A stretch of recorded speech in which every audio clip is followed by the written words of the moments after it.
आचार्य शिवस्य खड़िरत्न आज स्वागत करुच्ची आपण मानक आउ एक अध्याय को आज आपण मानक पई बहुत सुंदर तथ्य भित्तिक एक प्रसंग टैंकी को बेस करुच्ची। आमे साधारणतः वाटर टैंक किछि टैंक अछि पानी टैंकी जोटा कि ओवरहेड टैंकी जोटा कि छात ऊपर रखा जाए आउ पानी टैंकी अछि तळे रखा जाए। आज दुईटी जिंस आमे पर्यालोचना करिबा आलोचना करिबा को जगह रखिले हम पई बेस्ट रिजल्ट दबो।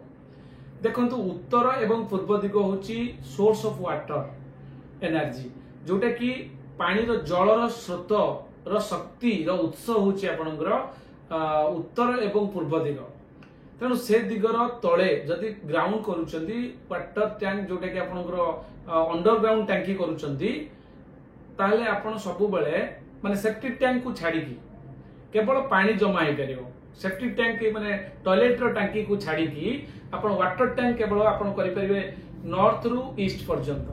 नॉर्थ रु ईस्ट पर्यंत ये जोन होची आपनकर वाटर जोन जोटा कि वाटर एलिमेंट जो हमर पांचटा एलिमेंट अछि वाटर एलिमेंट जोन ता होची नॉर्थ रु ईस्ट पर्यंत। ता भीतर को जगह रखिले बेस्ट रिजल्ट मिलिबो नॉर्थ रु ईस्ट भीतर आपण जानंतु अंडरग्राउंड टैंकी जोटा कि तले माटी तले करा जाए बा नलकूप बा जलाशय को जगह करि परिबे आपण नॉर्थ जोन ले करि परिबे जोटा कि 0 डिग्री आपण घर रो मझगी गले कंपास माध्यम रे 0 डिग्री जो जगह हबो जोटा उत्तर दिग से दिग को आपण रखि परिबे। नॉर्थ नॉर्थ ईस्ट जोटा कि उत्तर एवं ईशान्य मझी रे मध्य रखि परिबे। नॉर्थ ईस्ट जोटा कि 45 डिग्री आपण से जगह रखि परिबे। ईस्ट नॉर्थ ईस्ट जोटा कि आपनकर पूर्व एवं उत्तर पूर्व पूर्व और उत्तर पूर्व ईशान्य कोण एवं पूर्व से मध्य रखि परिबे। एवं पूर्व दिगरे मध्य अंडरग्राउंड टैंक रखि परिबे। ताले नॉर्थ 0 डिग्री ठारू 90 डिग्री पर्यंत आपण एई जोन मानंगरे वाटर टैंक जोटा कि आपनकर ग्राउंड माटी तळे जो टैंकी किबा जलाशय किबा नलकूप एकु आपण रखि परिबे। ये क्लियर हे गला। जदि अति आवश्यक स्थले कोनोसी ऑप्शन नाही ताहले आपनकर 50-50% रिजल्ट दबो जोटा कि दुईटा स्थान अछि आपण को कहिलो जे आपण मने रखंतु आपनकर WNW जोटा कि पश्चिम एवं उत्तर पश्चिम। पश्चिम और उत्तर पश्चिम कोण होची वायव्य कोण एवं पश्चिम वायु कोण और पश्चिम दिग से मझिरे आपण रखि परिबे। 50-50% रिजल्ट दबो। अति आवश्यक स्थले जदि जागा शॉर्ट थाए त से जगह करि परिबे। NW जोटा कि हमें वायव्य कोण कहउछन से जगह मध्ये वाटर टैंक करि परिबे।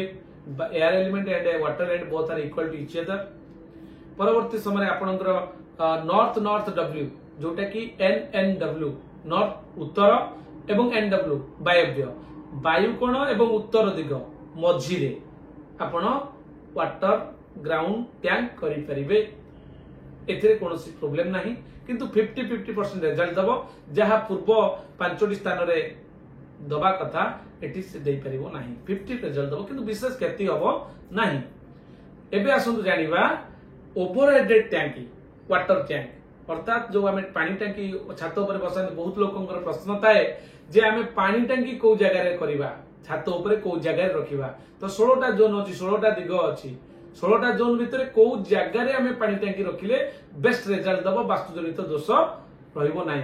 साधारणतः बहुत लोक ईशान्य कोण रे रखि दियନ୍ତି कारण ईशान कोण होची वाटर एलिमेंट जोन तेनु पानी टैंकीटा वाटर सहित रिलेटेड करूची तेनु समस्त कोन करंती ना बहुत लोक ईशान्य कोण रे रखନ୍ତି। आज्ञा केबे भी कदाचित आपण ईशान्य कोण रे ओवरहेड टैंक रखिबे नाही।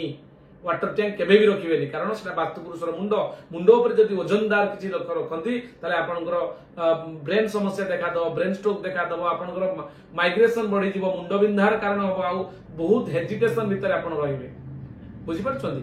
तेनु वाटर एलिमेंट जोटा कि पानी रो तत्व हेले मध्य जेहेतु सेटा गोटे माने पानी टैंकी रे जतबे पसी जाउची ताहे एक माने कोन आपनकर लगेज टाइप रहि जाउची तेनु ताकू स्टोर रूम जो जगह रखा जाए से जगह रहइबो। अर्थात आपण ओवरहेड वाटर टैंकी को छात ऊपर को जगह रखिबे दक्षिण दिगरे आपण छात ऊपर दक्षिण दिगरे आपण वाटर टैंक रखि परिबे।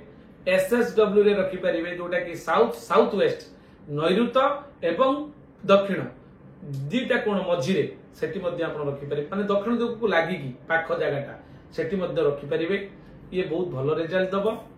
ता सहित आपणकर WSW W WNW जोटा कि आप पश्चिम साउथ वेस्ट नैऋत्य से जगह रखिपारे पश्चिम दिगरे आपण छात उपर रखिपारे WNW अर्थात पश्चिम एवं उत्तर पश्चिम आपण वाटर टैंक को रखिपारे कौन प्रोब्लेम हम ना ए दिगरे रखंतु निश्चित भाव में जो आपंकर पानी टैंकीर जो वास्तुजनित दोष खंडन घटव जदि मोर वीडियो आपन को भल लागू थाए कौन परामर्श वास्तुजनित आप चाहूँ ताले तले दिया नंबर मो सहित जोगाजोग करेंगे आपण घर जदि कौन वास्तुजनित किसी समस्या थाए ताले आम सहित डायरेक्ट लिंक रही आपण घर को डाकी पारे एवं आमे आपण घरे पहुंची प्रत्येक जोन को टेस्ट करी तार साधु समाधान जहाँकि इजी रिमेडियल वास्तु जो कोर्स आपण ये देखिपे आम वास्तु उपरे कोर्स करिचु जोटा कि वास्तु एडवांस कोर्स